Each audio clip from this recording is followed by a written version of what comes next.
тоҷикистон кишвари кӯҳҳои сарбасамо, обҳои мусаффо, сарзамини офтобӣ, зодгоҳи абармардони таърих, маркази фарҳангҳо, санъати воло ва баргузории чорабиниҳои сатҳи баланд. кишварест афсонавӣ дар домони кӯҳҳои устувору табиати нотакрори диданӣ, бо мардуми бофарҳанг, ҳунарманд ва қавӣ.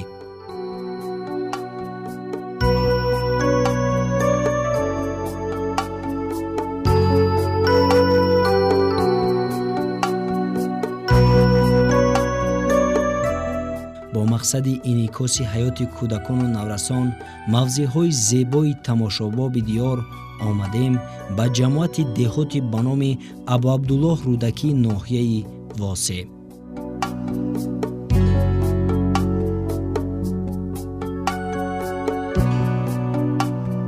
дар замони соҳибистиқлолии ватан ин гӯшаи диёр бо таваҷҷӯҳи ҳукумати кишвар ва талошу заҳматҳои сокинони бонангу ор, соҳибкорони ҳимматбаланду ватандӯст зебову обод гардида, ба мавзеи дӯстдоштаи сайёҳону меҳмонон табдил ёфтааст.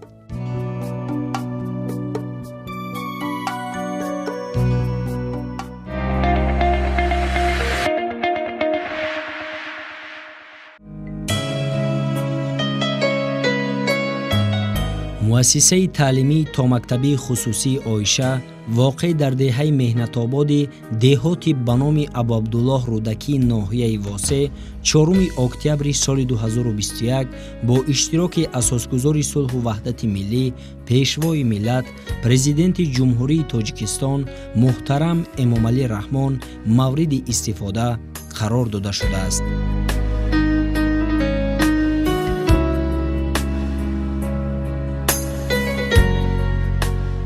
ин муассиса аз ҷониби соҳибкори ватанӣ Махтунбӣ Абдулҳаева бунёд шудааст.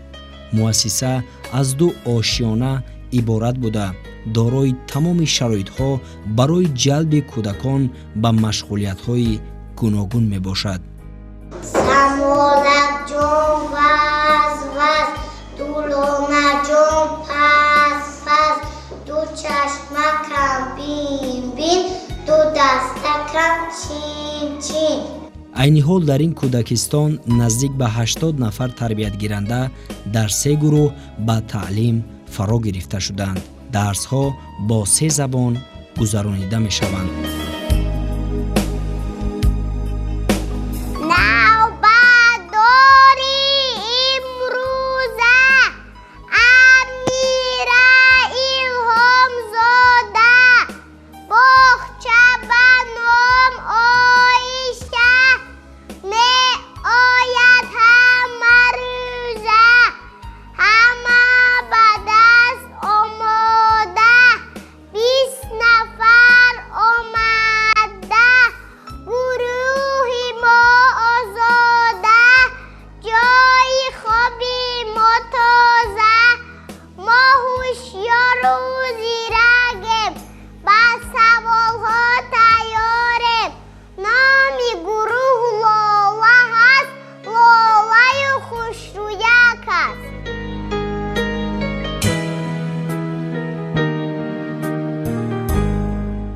дар доираи таҷлил аз рӯзи байналмилалии ҳифзи кӯдакон ва истиқбол аз ҷашни ваҳдати миллӣ аз ҷониби соҳибкорони ватанӣ ба тарбиятгирандагони кӯдакистони мазкур тӯҳфаҳо супорида шуда, онҳо ба тамошои мавзеъҳои зебои диёр баромаданд.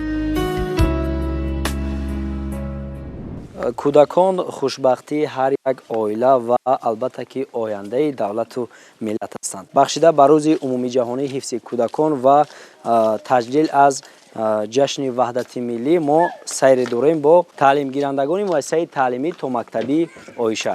хуб, меравем.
тамошобинони азиз, баъд аз чанд лаҳзае мо омадем ба меҳмонхонаи сайёҳон воқеъ дар ҷамъияти деҳоти ба номи Абу Абдуллоҳ рӯдакии ноҳияи Восе. сайри мо бо ин дустуриякон дар ин ҷо идома меёбад.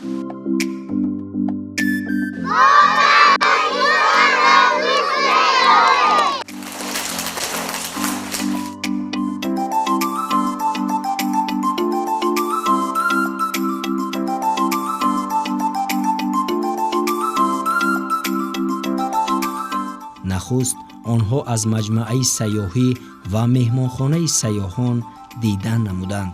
ин иншооти зебову замонавӣ аз ҷониби соҳибкори ватанӣ авазхон Кабиров бунёд гашта, дорои тамоми шароитҳои зарурӣ ва ҷавобгӯ ба талаботҳои байналмилалӣ мебошад. ин мавзеъ ҳоло ба макони писандидаи сокинон ва сайёҳону меҳмонон табдил ёфтааст.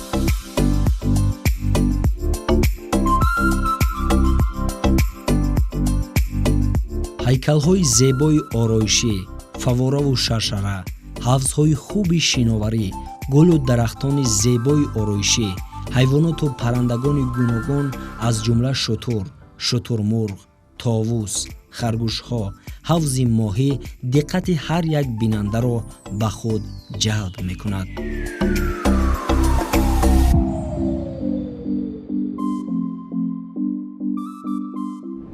маркази хизматрасонӣ ва тиҷоратии сайёҳон дар шароити баланд қарор дорад ки бо ҳама шароитҳо муҳайё аст ки дар ин ҷо кӯдакон аз манзараҳои зебои он тамошо карда ҳаловат мебаранд.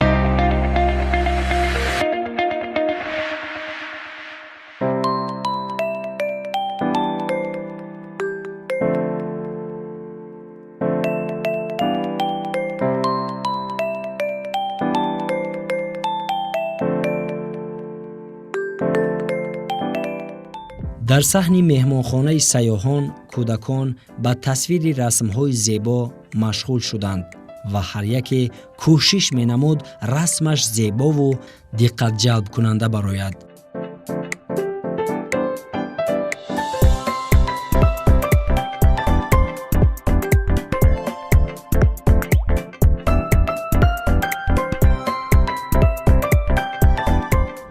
имрӯз ман ба чеҳраи кӯдакон нигариста як бори дигар изҳор медорам ки насли кӯдаки имрӯзаи деҳаи мо дар шароити хуб ба камол расида метавон дар оянда созандагони сазовори ватан бошанд.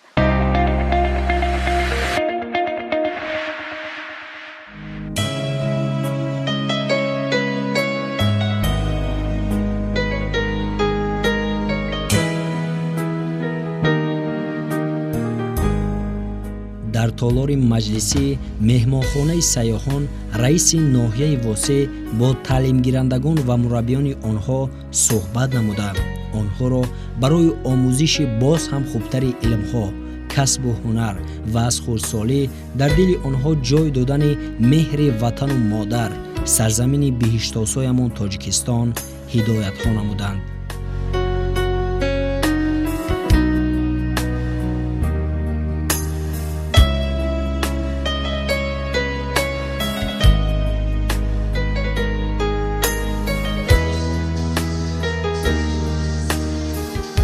аз ҷониби ин дустурӯякон барои меҳмонон барномаи хуби фарҳангӣ пешниҳод гардид.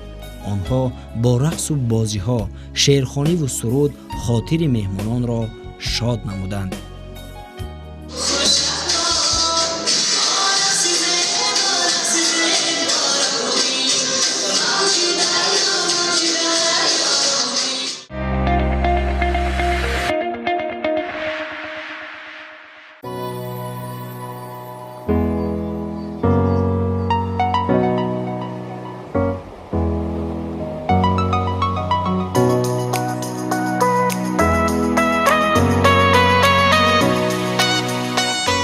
дар идома сайёҳаткунандагон дар ҳавопаймои диққатҷалбкунанда ки дар он ҷо барои онҳо аз ҷониби шахсони саховатманд зиёфат ороста шуда буд, бо ҳам хӯроки нисфирӯзӣ хӯрданд.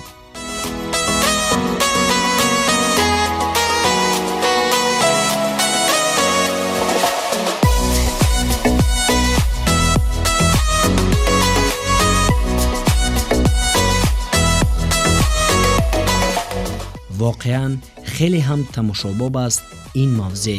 دقت ما را نیز مجموعه باشکوه سیاحان به خود جلب کرد.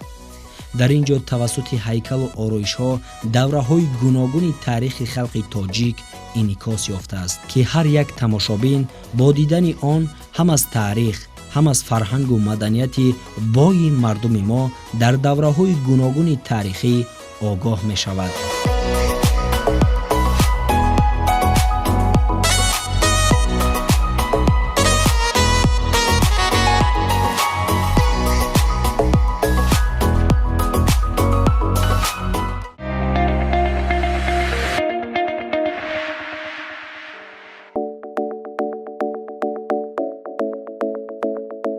بعد از تماشای مهمانخانه سیاحان، سیاحت کودکان در میدان پرچم ملی و گلگشت ادامه یافت. میدان عمومی پرچم و گلگشت 39979 متر مربع را در بر گرفته. در آن نمودهای گوناگون درختان آرایشی و گلها با ذوق بلند شنانیده شدند. پرچم یخچال ما از همه بالای تو و این سعی و شرف در همه دنیای تو. ای تاجیکستان آزادی من، امیدی دل و خاطری شان من، تو فرزند تو حسرت بر دفاع و حفظ دیار جان را نماید فدا.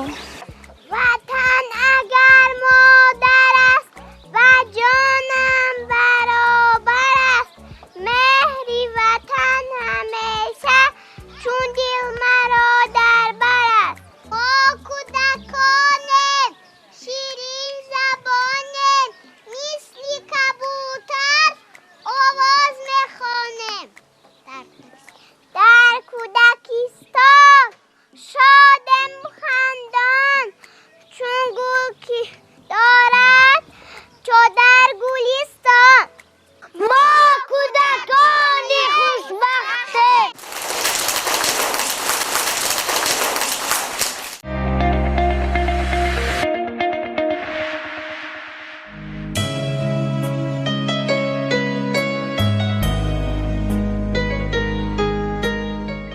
باید ابراز داشت که سیمای دهاتی به نام ابوعبدالله رودکی ناحیه واسع امروز به کلی دیگرگون گشته.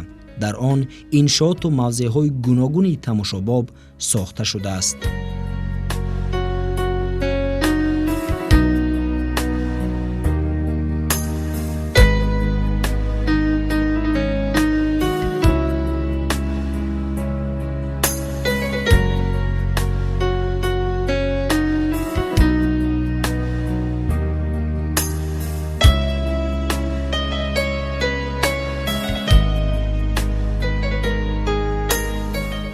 حوض تاریخی قینر که در سرچشمه‌های تاریخی با نام ناسکول یاد شده است، یکی از موضع‌های دیگری تماشاباب می‌باشد.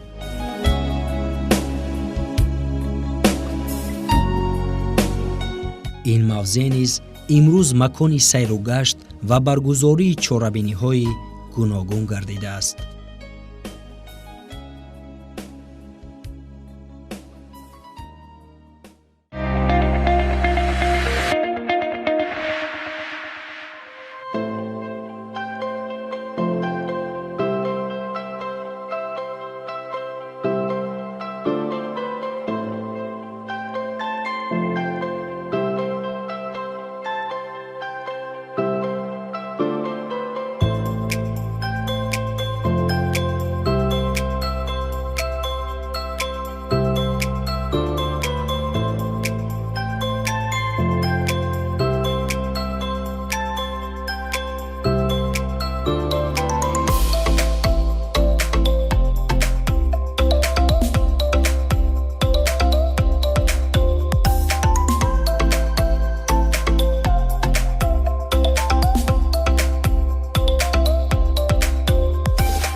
سیاحت خوانندگان بعداً در مرکز ناحیه واسع ادامه یافت. آنها در تالار بازی‌های کودکانه مرکز سودا و خدمترسانی سلطان کبیر به طور رایگان تا دیرباز машғули бозӣ шуданд.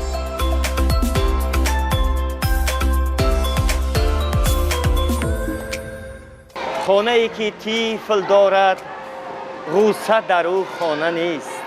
خانه‌ای که طفل باشد غیبتی بیگانه نیست. ممکن از هر خاندان آید صدای کودکان، نرخ هر یک خنده اش گویی به صد دردانه نیست. واقعاً کودکان نسل نورس آینده بی‌بهای دولت و ملت است. از این رو شخصان همت بلندی همین دیار همت بلندی کردند و امروز بهر کودکان نورسان نسل نورس یک استراحتی با فراغتی بهر کودکان نورسان آماده ساختند.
ояндаи давлату миллати мо дар дасти ин кӯдакони дӯстрӯяк аст. пас мо бояд кӯшиш намоем ки онҳоро дар рӯҳияи ватандӯстиву хештаншиносӣ тарбия намоем, то дар оянда ин нафарон барои халқу ватани хеш хизмати сазовор намоянд. бинандагони гиромӣ, имрӯз сайри мо дар маҷмӯаи хизматрасонии бозиҳои кӯдакона дар бинои маркази хизматрасонии Султони Кабир идома ёфт ва инҷо анҷом ёбад барномаи имрӯзаи мо. ҳамеша тансияту хонаобод бошед. хайр.